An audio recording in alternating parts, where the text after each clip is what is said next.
जय श्री कृष्णा। राधे राधे भक्तों। श्रीमद् भागवत कथामृत में श्री सुखदेव जी का परिचय। परम योगी निष्प्रह वीतरागी वेद वेदांतों के ज्ञाता श्रीमद् भागवत के प्रवक्ता श्री सुखदेव जी महाराज महर्षि वेद व्यास के पुत्र थे। आप पूर्व जन्म में राधिका जी के क्रीड़ा सुख थे और आपने एक परम पावन और भगवान शंकर के अवतार शुकी के द्वारा अमरनाथ में शरीर धारण किया था। उस समय भगवान शंकर पार्वती जी को एकांत में जब भगवान श्री कृष्ण की परम रहस्यमयी कथा को सुनाने लगे तो पार्वती जी को निद्रा आ गई और शुक शावक हुंकारा देता इस कथा का श्रवण करता रहा। जब पार्वती जी के जागने पर भगवान शंकर को इस घटना का पता चला तो वे हाथ में त्रिशूल लेकर शुक शावक को मारने के लिए दौड़े। शुक शावक भागा और व्यास पत्नी अरणी देवी के मुख में प्रविष्ट हो गया। तब वेद व्यास जी ने भगवान शंकर को शांत किया और कहा कि आपने ही मेरे कठोर तप से प्रसन्न होकर पुत्र रूप में मेरे यहाँ अवतरित होने का वरदान दिया था, इसलिए अपराध क्षम्य है। इस संबंध में एक कथा आती है।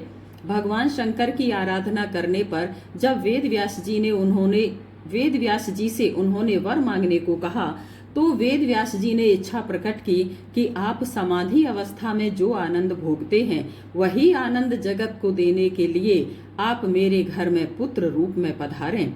तब भगवान शंकर ने संसार में माया का भय होने पर भी वेद व्यास जी के अनुरोध पर अनंत जीवों के कल्याण हेतु उनके यहाँ जन्म लेना स्वीकार कर लिया और वे ही उनकी पत्नी के कोख से भगवान शुकदेव के रूप में प्रकट हुए। भगवान शंकर के अवतारी होने के कारण सांसारिक माया उन्हें व्याप्त नहीं कर सकती थी तथा वे पूर्णतः विरक्त एवं निर्विकारी थे। श्री सुखदेव जी माया द्वारा सताए जाने के भय से 16 वर्ष पर्यंत माता के गर्भ में ही रहे और गर्भ में रहकर ही ईश्वर का ध्यान किया। वेद व्यास जी ने जब उनसे गर्भ से बाहर न आने का कारण पूछा तो उन्होंने कहा कि मुझे माया का भय लगता है। तब वेद व्यास जी ने उन्हें आश्वासन दिया कि बाहर आने पर भी तुम्हें माया नहीं व्यापेगी। इस पर सुखदेव जी माता के गर्भ से बाहर आए और नाल हाथ में उठाकर तुरंत वन की ओर चल पड़े।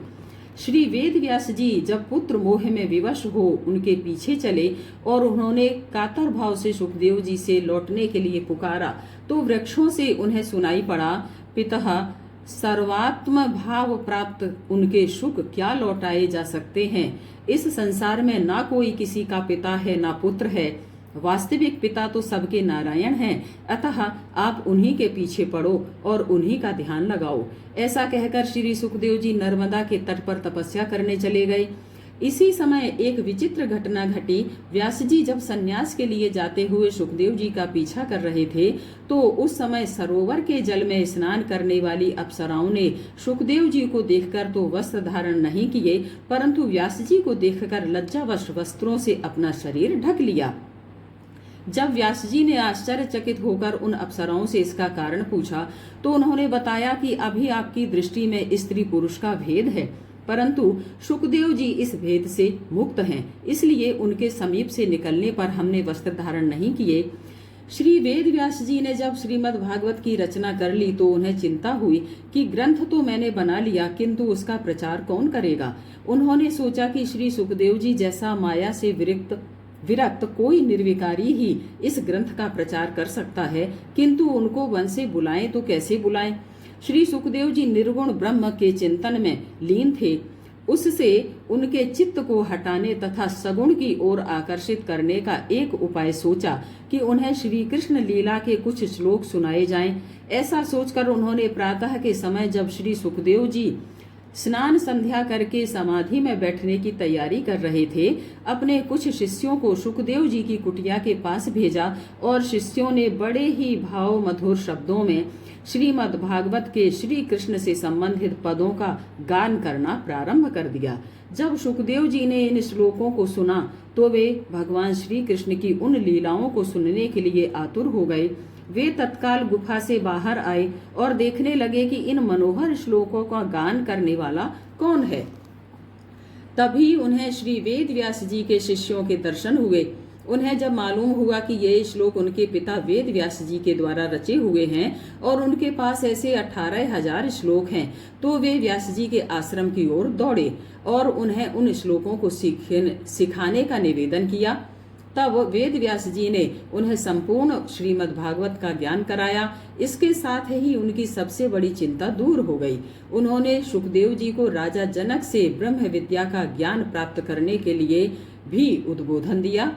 जब श्रृंगी ऋषि के शाप को सुनकर राजा परीक्षित राज्य त्याग कर गंगा तट पर चले आए, तो भगवत प्रेरणा से स्वयं स्फूर्त होकर श्री सुखदेव जी भी अवधूत वेश में ऋषि मुनियों के बीच पधारे।